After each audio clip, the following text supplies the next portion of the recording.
നമസ്കാരം. എല്ലാവർക്കും സുഖമാണെന്ന് വിശ്വസിക്കുന്നു.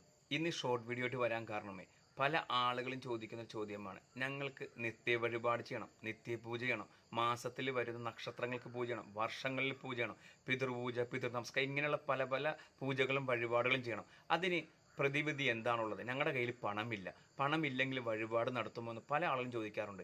ഞാൻ ഇതിനു മുമ്പുള്ള വീഡിയോയ്ക്കകത്ത് പ്രത്യേകിച്ച് പറഞ്ഞിട്ടുണ്ട്, നിങ്ങൾക്ക് വഴിപാട് ചെയ്യാൻ ആഗ്രഹമുണ്ടെങ്കിൽ ഈ കമൻറ്റ് ബോക്സിലേക്ക് നിങ്ങൾ ഡീറ്റെയിൽസ് അയച്ചോളൂ, കൃത്യമായി ഞാൻ വഴിപാട് കൊടുത്തേക്കാന്ന്. അപ്പോൾ പണമില്ലാത്ത ആളുകൾക്ക്, പണമുള്ള ആളുകൾക്കുള്ള വീഡിയോ ആണിത്. ഇനി നിങ്ങൾക്ക് പണം മുടക്കി നിത്യ വഴിപാട് ചെയ്യണോ?